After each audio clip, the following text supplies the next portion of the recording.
When you look at the puzzle, what do you perceive to be the bigger challenge? Is it overcoming his size or is it overcoming his ability as a boxer? Which is the bigger challenge to you? I don't know what challenge that he's going to pose on me. We got to wait till fight night to see. Do you think the size has been somewhat almost overplayed in the lead up to this fight? Everyone's acting like you're making this massive jump, which is true, is a massive jump, but do you believe people are underestimating your technical ability in overcoming the size difference? I think people is underestimating everything about me, but that doesn't matter. We got to fight here Saturday, and all the answers will be answered that night.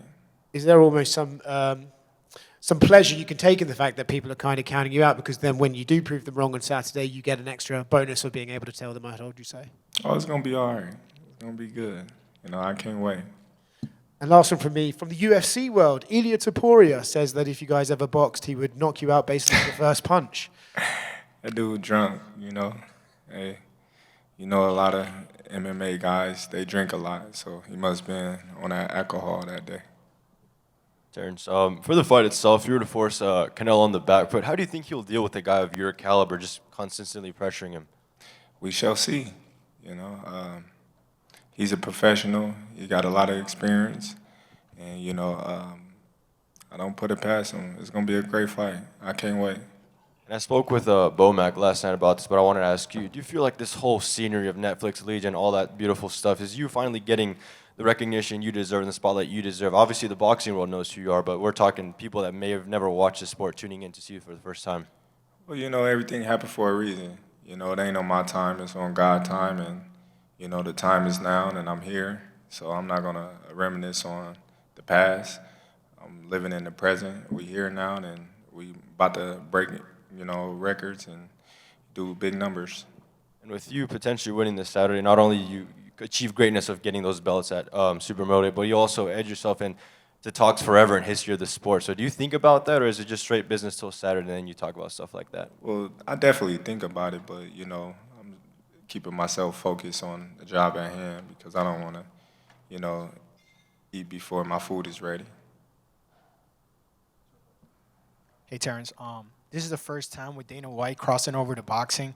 A lot of people have been talking about this. Have you felt any difference with his involvement around this fight, and do you think he can do great things going forward for boxing as he did for MMA? Well, it's not just Dana, it's Netflix as well.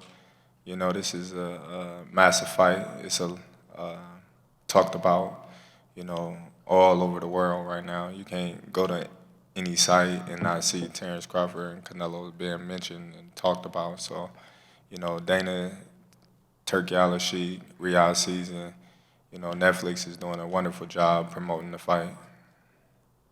Recently this week, you mentioned that on a podcast that you consider Cody Garbrandt to be the best boxer on the UFC. Other than Cody, do you see or do you know any other MMA fighter that you think has the capability to transition and have some sort of success in boxing? Well, there's a few other people, but, Cody's just one that always stuck out to me before we was even friends, I looked at him and was like, man, this dude can box. Your confidence has been like the major point when it comes to you with this fight. The division change, a lot of people are doubting your abilities. Does that ever get to you before the fight? Not at all. Everybody's entitled to their own opinion. What one, think of me doesn't, move me or anything. They can't fight for him. They can't fight for me. So, their opinion doesn't matter at the end of the day in my eyes or in my feelings because I've been doubted my whole career, my whole life in boxing. So, I've been told I would never be where I'm at now. I was told that, I needed to get another job because I wasn't going to be a world champion. So many things that I've been told in my life, I just was like, okay, well, just watch me do it, and with my self-belief in myself, I don't care what nobody else say because I'm comfortable in my own skin. And does that confidence allow you to give us a prediction for Saturday night? A victory. I'm going to be victorious. Then everybody's going to be talking about it on Sunday. Thank you. Terrence. Terence, Radio Raheem down here in the front. First of all, I want to thank you for doing all your media obligations and taking time to speak to us each day. In June, you were on Piers Morgan, and you said that you weren't 100% sure at that time that you would beat Canelo. You were 70% sure. How sure are you today that you win this fight? I'm 1,000% sure now. You know, you gotta think. You know, going into a fight, you don't know what's gonna happen. You know, you can get injuries. He can get injuries. Like, there's so many things that goes on in a boxing match. You know, the judges, the ref, like just everything, preparation. So you're not 100% sure. If a fighter say, "Oh, I'm 1,000% sure," you know, they lying. You know, because you got to go out there and perform at the end of the day. And I'm more than ready to go out there and perform this Saturday. There's a lot been said about what's on the line Saturday night. You coming up 2 weight divisions, Canelo being the undisputed champion at 68. Is this a fight where you have nothing to lose? If you don't win, does that tarnish your legacy at all or take away from what you've done in the sport? Not at all, not at all. You know, first and foremost, I'm definitely gonna win. I'm winning this fight for sure. But at the same time, I don't think losing tarnish me or Canelo's legacy. You know, I think Canelo's a first ballot Hall of Famer.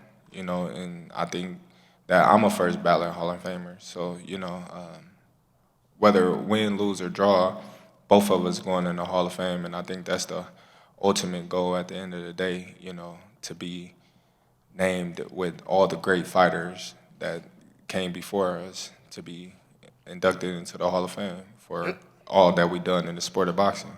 And last one from me. When Canelo reacted to the picture that's gone viral of your physique, he said muscles don't matter. They don't mean anything. At all. And there's been some who look at the fight at there's some that have been looking at the fight at 154 against Majumov and say that that wasn't as impressive as a performance as you might have liked to have given. How do you feel at this weight, carrying that muscle, and what do you say about your performance at 154 pounds? Listen, like I said before, we're not going to talk about the past. We're going to talk about the present and the future. His last fight wasn't spectacular either.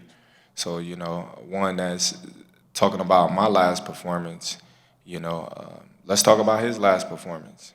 So don't do that on me and say, oh, well, your last performance was this, and you know, we got to talk about his last performance as well.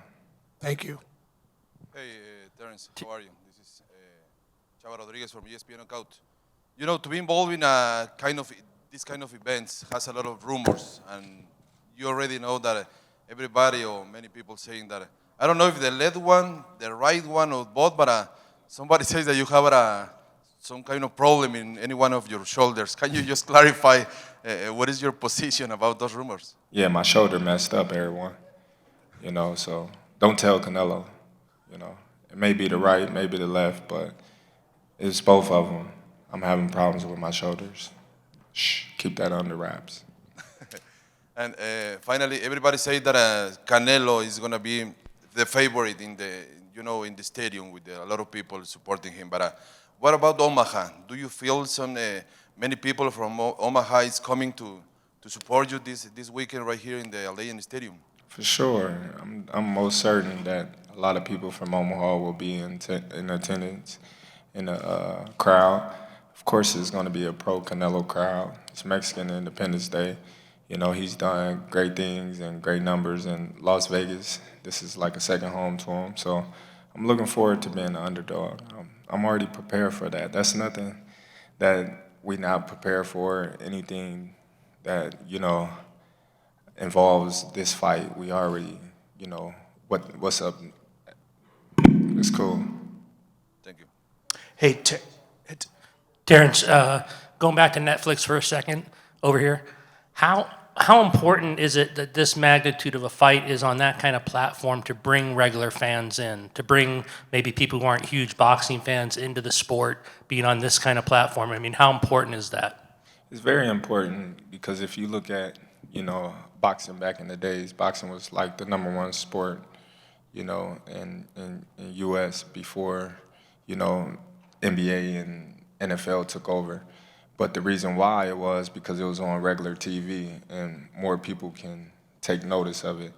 You know, when you was looking at all the mega fights back in the days, like Sugar Ray Leonard and them, they was fighting on regular TV.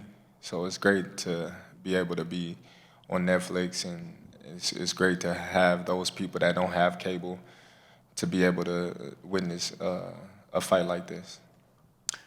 Hey, Terence, over here on your left. Terence, on your left. Hey, you've talked a lot about needing to see what Canelo throws at you. How are you approaching adjustments during this fight, and how do you approach adjustments in any fight? Is it something you look at from the first round on? No, it's just a feeling. You know, I'm a experienced fighter. I've been doing it since I was 7 years old. So, you know, once I get in there, you know, I'm gonna make my adjustments on the fly, and we're gonna go from there. Hey, Terence, to your right. Thanks for doing this. You described the night you were shot in 2008 as a turning point in your life. What, if anything, still stays with you from that moment, and what does it mean to you today? You said what? You described that, can you hear me? You described that the night you got shot in 2008 as a turning point in your life and your career. I'm just wondering if anything stays with you today from that. Not at all.